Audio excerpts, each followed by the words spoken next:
In het Kjelladikje in Ljouwert is de basketbalcompetitie voor Ares uiteenzet. En voert mij een mooi adviesje. De noordelijke derby tegen de Grenzers, Ares Donar. De titelfavoriet tegen de jonkies van de nieuwe coach Michael Schuurs. Het is Will Sullivan die mijn punter de Grenzers op voorsprong zet.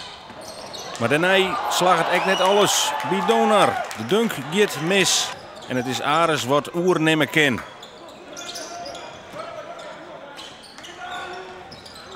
Quincy Treffers die zet de Ljouters op een 8-4 voorsprong.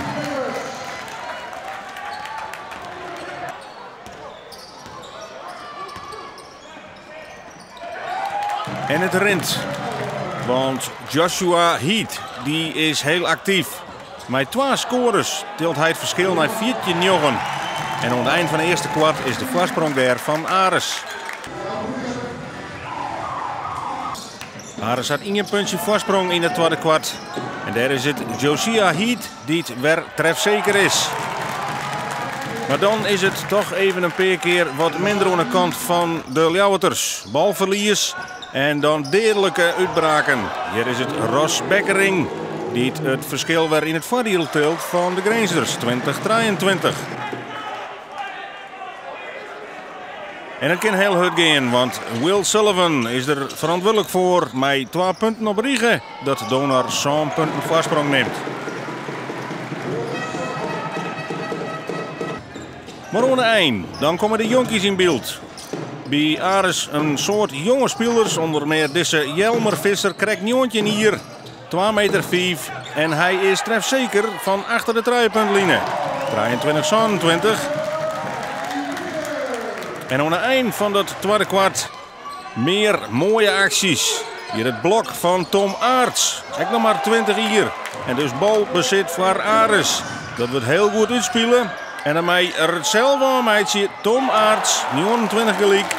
En de rest dan wordt 32-29 voor Ares.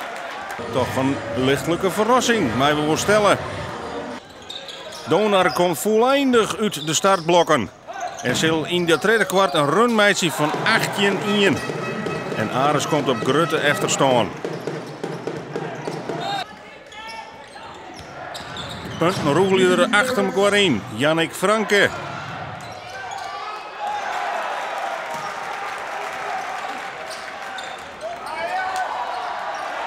En dan is het Chase Fielder die het verschil tilt naar 41-34.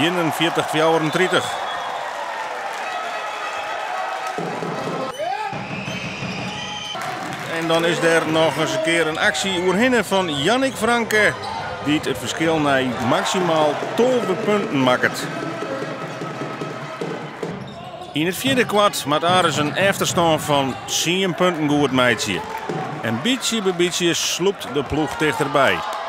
Joe O'Shea met een mooie treffer, 50-56. En als Grange de punten net maakt, dan kan Ares dichterbij komen. Josiah Heath, die hier een sterke wedstrijd en dan is het nog maar 3 puntjes verschil. En de tijd tikt terug, de laatste 4 minuten.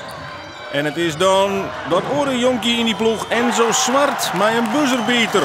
63-61, de voorsprong van Ares. Maar direct daarna is het ook alweer gelijk, 63-63. Ares beziekt natuurlijk van alles, maar in onval gaat het mis. En dat wordt genadeloos afgestraft. Het is Ken Brown die de voorsprong weer tilt naar de Grenzers staat. En in de laatste 2 minuten wordt het uiteindelijk toch nog 64-73.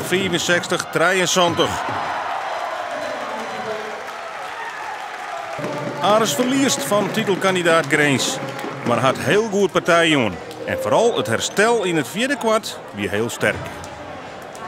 Zelf vond ik het misschien wel het mooiste moment in de wedstrijd.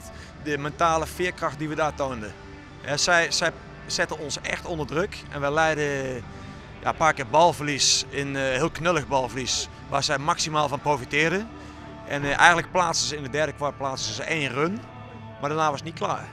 We speelden door en volgens mij hebben we zelfs nog weer een keer een voorsprong gepakt. Nou, hartstikke knap. Kun je nu dan ook zeggen van dit is een nederlaag met perspectief? Ja, absoluut. Absoluut.